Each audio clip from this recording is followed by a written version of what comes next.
Being alone is one of those things that we often fear. We often think that the idea of being alone creates sadness, is depressing, it is just something that's agonizing, it's miserable, and we just want to avoid by all costs. But in fact, taking time to be alone is probably one of the most powerful, pivotal things you can do along your journey.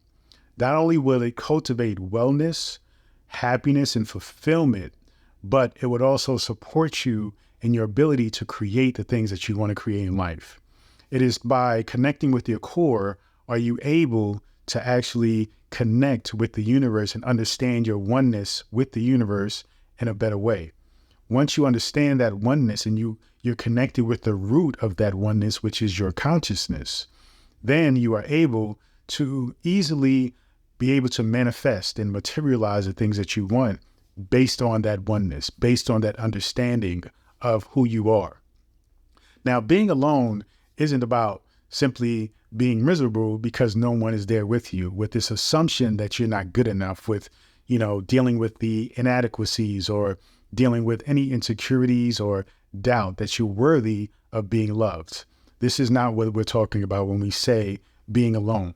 We're talking about intentionally isolating yourself, putting yourself in a space of isolation where you can simply observe. That's all. You're simply just chilling. You're simply just observing. You're thinking about things. You're allowing things to come into your mind and let go. It's almost like being mindful. It's almost like being in a state of meditation. But you are simply allowing yourself to just have these thoughts and have these feelings and have these ideas flow in and out through you. Now, as you do this, it ultimately will create a sense of peace within you, a space of love, a space of acceptance. And as you continue to do it more and more, though initially you may feel awkwardness because you're so used to being on your phone or engaging with other people or doing something, taking some kind of actions, doing some kind of chores, handling business, work, all these different things, you never get the opportunity to be still. And so when you take this moment to be still, it allows you to deal with yourself. And when you're able to deal with yourself, you're able to heal and focus on your wellness and your well-being. When you're able to do that, then you can actually tap into the fullest potential of who you are, the highest possibility, the highest self, and allow yourself to actually be who you're meant to be. Now, as you go through this process, understand that one is not complicated. All you have to do is simply take a walk, no headphones, no phones on, no conversations with anybody. Just simply take a walk and just be within. Be mindful to the feelings, to the thoughts, witness them as they come and go. Don't attach to them and allow yourself to just be with you.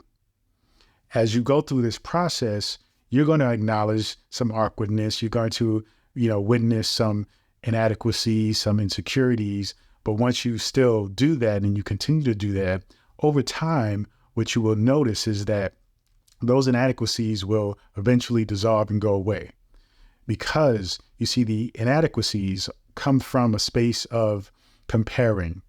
And it is a moment where your ego is, because you are so used to either looking on your phone, going through social media, interacting with other people, the ego is constantly comparing you to those individuals, or your lifestyle to their lifestyle, your situation with their situation.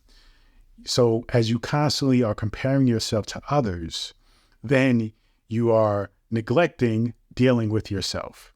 And as you practice this and you strip away all of those distractions, you are allowed to just be you. You are allowed to just be yourself.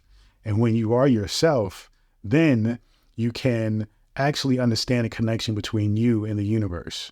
Then you can actually grow spiritually. You can actually take a leap along your spiritual journey to actually connect with who you really are.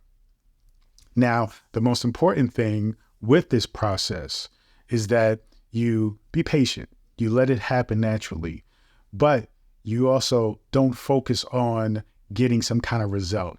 You simply just do it just for the enjoyment of doing it, for the ability to let go of everything, to let go of what's going on in the world, to let go of what you think you need to know, what you think you need to do. Just allow yourself to be. Being still is probably the most powerful thing you can do. And all you got to do is take 5 to 10 minutes and simply continue to practice this every single day. Take some time, sit in your room, go take a walk, maybe take a bath, but allow yourself to just be still and allow those thoughts to come in and out without getting attached to them, and understand that those thoughts may be a symptom of your comparisons to others, but eventually those thoughts will become insight. They become profound thoughts, ideas, inspiration. And as you continue to tap into that part of you that is connected and fully engaged with the universe, then you can actually use that to create and manifest. Remember, you are the center. You are the core. It is your consciousness, your perspective that creates and witnesses everything that is around you. And when you connect with yourself, when you practice the isolation, the solitude of being alone, then you can cultivate your ability to manifest, to materialize way simpler and way easier. But you have to take that time out. It's not a complicated technique. I wouldn't even call it a technique. But the more you do it, the more you can tap into your ability to create consciously.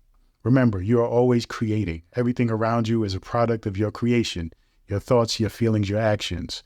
But with this practice, you can consciously create things that you may associate with being more difficult to create. But now you can understand the connection between something simple to create and something what quote unquote used to be hard to create. But you have to tap into yourself in order to do so. Now, with being alone, you get to cultivate that belief. You get to cultivate that system, that paradigm, that understanding, that concept. And so if you practice this, trust me, you will make profound impact for your life. You will make profound strides along your path, along your journey. But you have to trust and you have to believe that this process, though it is very simple, it is highly effective. Trust me when I say so. So I hope this helps you and supports you on your journey. Continue to take this journey with me. Peace and abundance always.